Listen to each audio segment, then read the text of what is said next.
Story 1. I am looking for someone who can make me laugh, someone with good communication. I am tired of cold shoulders and negative attitudes. I feel blessed in my current relationship, which has excellent communication. I seek someone who is responsible, caring, and empathetic. They should have hobbies of their own but also enjoy spending time with me. It is important that they have goals for themselves, whether big or small. We should have similar personalities and lifestyles. I am a homebody who enjoys reading, crafting, and gaming, so I would not match well with someone who has a very active personality and lifestyle. It is also important to have similar political views. Why be together if we vote against each other on significant issues? That being said, it can be fun to be with someone different from me as well. We have entirely different tastes in food, which makes cooking an enjoyable way to incorporate what we both like. Our media tastes may differ, but they are similar enough to share recommendations and genuinely enjoy them. Story 2. My friend said that his wife told him, "I picked you because of your fingernails." He replied to her, "Never tell me that again." Story 3. Balance, kindness, and tenderness. Playful yet serious. Authentic and honest. Wise and knows when to take charge or take a step back.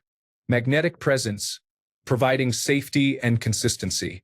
Follows through and understands when it's necessary to bend the rules slightly. Story 4. Someone who cleans up after himself, has good hygiene, and maintains a stable job so I don't have to pay for everything. Someone who will be fun to watch movies with and spend time together. Someone with emotional intelligence. The list continues. Story 5. Why does it matter? If you cannot be your true authentic self around a woman and have to pretend to be someone else, then you will be miserable your entire life with her. Story 6. For me, financial responsibility, you don't need to have a lot of money. You just need to understand how to budget and manage what you have. That said, I am middle-aged now and don't really want to be with someone who has nothing planned for retirement and barely enough to live on. A sense of humor. Everyone's sense of humor is different, but my ideal mate makes me laugh and also laughs at my jokes. Compatibility in humor is important. Domestic skills and habits, know how to cook and clean. Be willing to share the responsibilities of cooking and cleaning. Clean up after yourself habitually. Reciprocity. I will be strong for a partner when they need a shoulder to cry on. I will take care of them when they are sick. I need someone who is comfortable leaning on me when they need support. No person is an island. When I need those things, I want someone there for me too. I will pick up the slack when he needs more time for his health or important pursuits, but I need someone to do the same for me. I want someone to take care of me and the household when I have the flu, when I am doing significant overtime for a project at work, or when I am involved in a theater production that opens in a week. That might seem obvious, but I have dated too many men who feel the need to always be strong and do not know how to lean on anyone. They never share their feelings. They have learned to be a support person for a woman who needs a strong man, but when they are bothered by something, they do not communicate it. Story 7. Someone who is smart, funny, kind, honest, and patient. As far as looks go, you can just be an average person. I am not too picky about looks.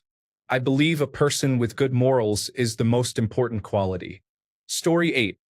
What I look for in a partner is honesty, the ability to communicate, humor, and social awareness. Story 9. A similar sense of humor speaks out against disrespect, is responsible and somewhat capable, and is attractive to the individual, though not necessarily to society. A great friend and confidant, genuinely committed, and anticipates your needs. To be fair, these qualities apply in both directions. Story 10. I have learned that what you want versus what you need and receive are often different. I am 31, so at this point, all I ask for is a guy who votes for progressive values, is not a bigot, and is kind. Story 11. I believe that preferences can differ at various stages in a woman's life. At least it was for me. In my teenage years, I was simply inexperienced. Most people, regardless of gender, are. In my 20s, I sought someone fun, intelligent, humorous, and kind to spend time with. I wanted someone to attend concerts, bars, family functions, and vacations with.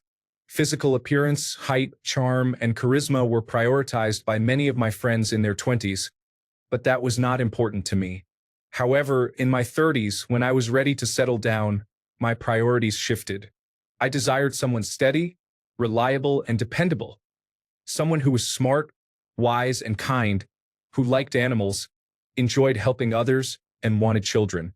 It was also crucial that this person could handle adult responsibilities. They didn't need to be wealthy, but full-time employment and the ability to manage their own bills and appointments were essential. I wanted someone with whom I could build a life. While some might emphasize physical attributes, that was never a significant factor for me. Ultimately, it's not about size, but rather what you do with it. There are more important things. At age 50 and beyond, individuals often enter second marriages or relationships. There may be children involved as well. In this context, one could have grown children, infants, or anything in between. I'm open to considering a partner, but not necessarily marriage. I've worked hard for what I possess, and in my jurisdiction, a husband would be entitled to a portion of my estate, which he didn't help me create. I am not willing to enter into such an agreement.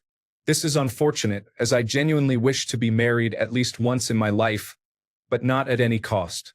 Both of my parents remarried after 60. They sought compatible companions to share the rest of their lives with. Each partnered with their new spouses for over 20 years before passing away. Their second partners were significantly better matches than their first. However, they also met in their teens, which supports my earlier observation that most teenagers tend to make unwise choices. That's my experience based on a sample size of 1. Good luck. Story 12. For me, it's the certainty. Physical attributes are a plus and it's normal as part of fantasy, but a guy who knows what he wants. I'll take him as he is, that's for sure. Story 13. It can vary from woman to woman, and their preferences can change throughout their lives. Having a baseline of a stable provider can help. I found that when I was having fun and including others in that enjoyment, I did better with women. The best way to find a good partner is to be yourself and be authentic. If you're worried about flaws in your personality, like a short temper or jealousy, then work on them. Therapy is not just for those with significant mental health issues. You can use it to create a happier version of yourself and share that happiness with those around you. Story 14. All of us are different. For me, emotional intelligence is the most important quality. Good humor, kindness, respect, and showing up as an equal partner are also essential. Everything else is a bonus. Be pleasant overall, loyal, communicate your feelings, and ensure you both share the responsibilities in the relationship, whether regarding household chores or emotionally supporting one another. Story 15. There is no magic code to this.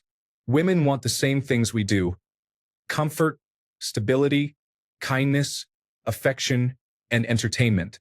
How that translates for each individual is where the differences lie. If you keep striking out, you might be the problem. This isn't rocket science. Choose women who are in your league physically. Be interesting and an attentive, active listener. If your style is lacking, improve it. If you are out of shape, work out and eat healthily. If your social skills are poor, practice. All of these things were once well known but have somehow been lost by many men in the modern era. Dating apps have changed the tools, but the fundamentals remain the same as they have always been. The idea that women are becoming more difficult to understand is simply unfounded. The only difference now is that women expect to be treated as equals and have the right to exclude men based on whether or not that is respected. If you have a problem with that, I can't help you.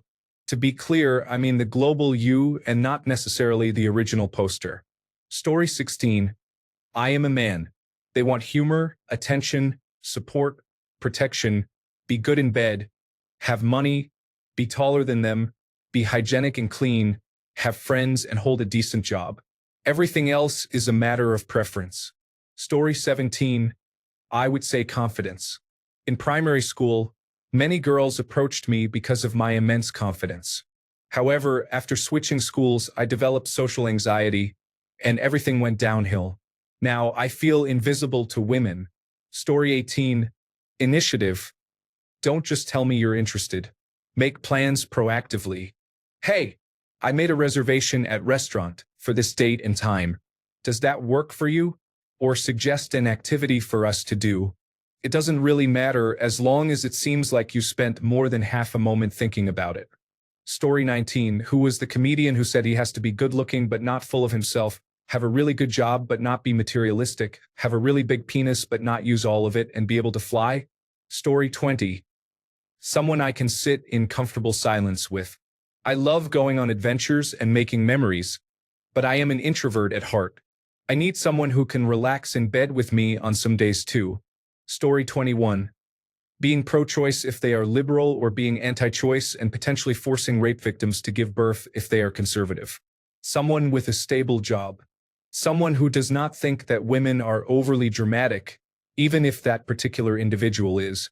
Someone who is willing to commit. Someone who has empathy for women's negative experiences with inappropriate behavior such as catcalling, unwanted flirting, and sexual harassment. Someone supportive of their goals and personal aspirations. Someone who makes them feel important and attractive. Someone who is well-groomed. Someone who does not judge them for their shortcomings. Someone who does not generalize them. Someone who makes them feel safe. Someone who understands social cues and body language, which helps them feel secure. Someone who ensures they have consented to physical touch so they feel safe and respected. It is really all the same qualities one would want for oneself. It can be difficult to help someone feel comfortable enough to consider a serious relationship. Women may be more cautious because it is easier for them to be physically and sexually abused by a male, but this applies to lesbian relationships as well. They have legitimate concerns about being victimized, especially in situations with a power imbalance, so their guard is likely to be up even if they do not show it. It is unfortunate to have to feel that way, although some women can be just as superficial as anyone else, and there is nothing that can be done in that case. Just move on and avoid that situation. Story 22. Mandatory from a different culture. Mandatory for someone who loves my favorite food. It's only one dish, by the way. Preferably someone I can connect with intellectually. Preferably someone who enjoys his own company, as I might go to cafes alone to write poetry and such even while in a relationship. Preferably someone good at conversations. A good friendship is essential before developing further feelings. I have found that being good friends with someone and knowing them on a personal level makes them appear good-looking, though not necessarily attractive. I am more interested in an average-looking guy than someone who is conventionally attractive. I hope this answers your question well. Story 23. Someone who can make me laugh, has a good heart, and is responsible when needed. One cannot be funny all the time. Sometimes, it's necessary to adopt a serious demeanor. Story 24. I can't speak for all women, but my top priority is a sense of humor. I want someone who shares a similar sense of humor and is laid back, as I can be quite particular about things. Additionally, I appreciate kindness and honesty. Physically, I look for someone who is at least my height, 5 feet 10 inches. I prefer beards, nice hands, and broad shoulders. Story 25. Show interest in her and be a good listener. Share a similar sense of humor and have the ambition to improve in life, regardless of what that looks like for the individual. Story 26. Being kind and responsible is essential. If I am kind, I will ensure that I never mistreat her or anyone else. Being responsible provides confidence and security, assuring her that we will always stand together through thick and thin. This combination fosters safety and care for one another. I'm sure that anyone would value these qualities. Story 27. Good looks, money, and a sense of humor are important factors. They may not admit to the first two, but that is not entirely truthful. It also depends on her age. Younger women may be attracted to lazy and disrespectful men who do not treat them well. Story 28. I spent 21 years with my high school sweetheart before divorcing at 37. We co-parent just fine, although I truly don't like him due to his greedy and shady character. For the record, I earn the same as him, but I contributed more in the divorce to leave, so this isn't a typical divorce story. After a few years post-divorce, I met Corey, who is in countless ways the complete opposite of my first partner. I had been set on being an international woman of mystery, but this man entered my life and wouldn't take no for an answer. That quiet confidence was incredible. He possesses the qualities that all of my friends admire and seek. I'd love to share the things about him that we often talk about in no particular order. He is goofy, easygoing, and prioritizes having fun. He is open to learning about other cultures and hearing different perspectives on a topic. He has an aura that calms people and makes them feel safe. He happens to have a chiseled 6'3" Canadian lumberjack build. He listens first. He gives the biggest, warmest hugs. He is noble, does tasks at work that others ignore, and speaks up for colleagues who are being bullied. He is honest and transparent and will tell it like it is, even if I might not like hearing it, but he's gentle about it. He smells amazing and has great hygiene. He takes care of his belongings, health, and appearance. He owns up to mistakes and doesn't dwell on mine. He has a genuine "we're in this together" mentality and puts our relationship first. He knows his strengths such as pragmatism, punctuality, and resourcefulness, so he plays up his strong suits and asks for help in areas he's not as good at, like organization, administrative tasks, and technology. He loves to take care of us and says things like, "It's my job." For example, if my headlight goes out or my windshield wiper breaks, he takes care of it. He's semi-retired while I work full-time, so he likes to stay busy. He gets excited to do anything and everything together. Watch hockey, travel, and roll coins. I help fundraise for my school and work. He can be dominant in the bedroom. He couldn't wait to share his passions with me, including supercross, fishing, archery, hunting, and snorkeling, and he enjoys hearing about mine and participating in them, such as art, volleyball, golf, finances, and real estate. He trusts me and is able to be vulnerable. He'll talk about his childhood, regrets, and late parents, and it's beautiful being able to talk freely. He tells me often how much he adores me and why he is so grateful we found each other. His ex-wife is a real piece of work. All in all, he's a partner who preemptively does what he can to alleviate the stresses and responsibilities I have. It's his consideration for me and others that we all appreciate so much about him. We make it a point to tell him he's valued too. Corey is indeed a rare breed. My dad also treated my mom, my siblings, and me like this. I don't think there's a greater show of love. Story 29. Incoming. I fully expect to see, what do guys actually look for in a woman? About 2 posts below this, most likely by the same user. Story 30. I remember this from a video. It might not be an exact quote, but there are 3 things.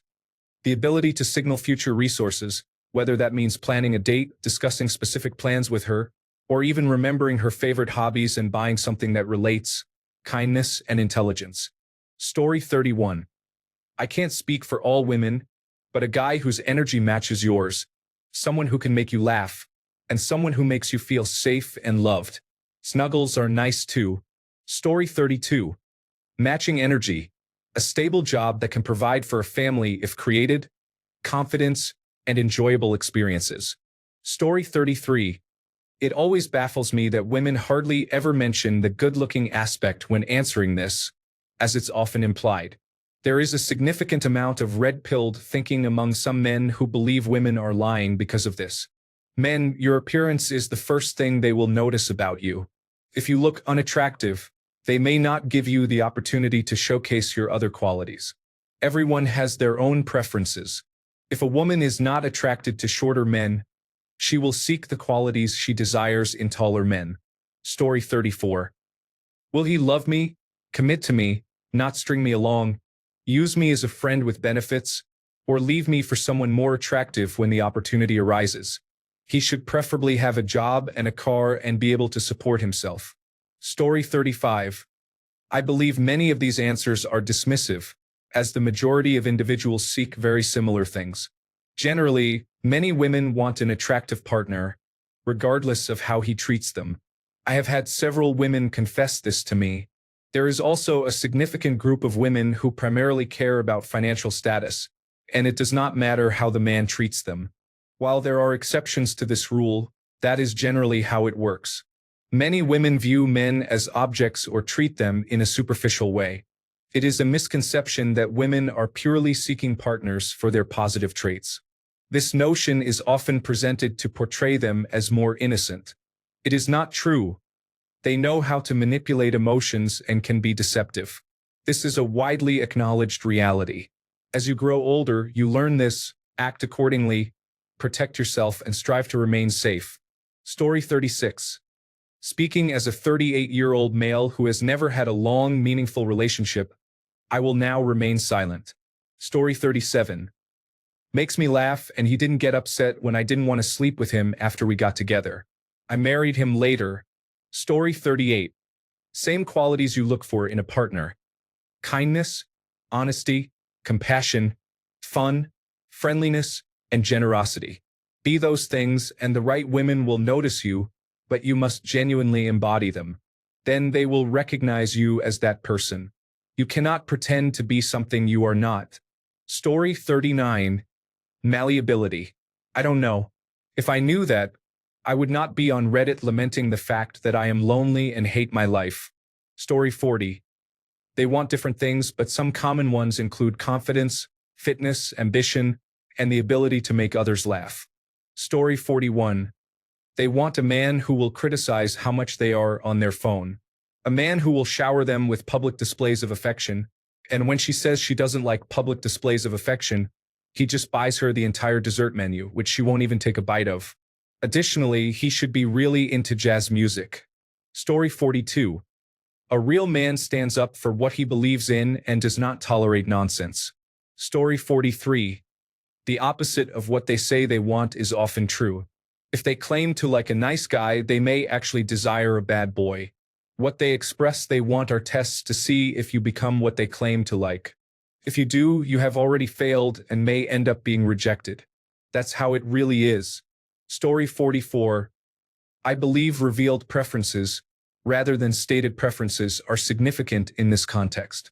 There is ample evidence that wealth and physical attractiveness play important roles in relationships. However, there is a social stigma attached to acknowledging this. Story 45. Economic stability. The truth is, women seek resources, and men seek sexual opportunities. Both parties must provide these to some degree. Love alone is not enough. Story 46. I hope to examine just the inside of their mouth, ears, and possibly the nose by accident, until the situation becomes more intimate. Story 47. It's about appearance. All you need to do is look good within the first 15 seconds, and you're set. You can mistreat someone, and they may overlook it as long as you are attractive. Source. A person who has been placed in the friend zone repeatedly, listening to various women discuss their past relationship challenges. Thanks a bunch for sticking around till the end of the video. Remember to subscribe, and until next time, stay awesome and goodbye.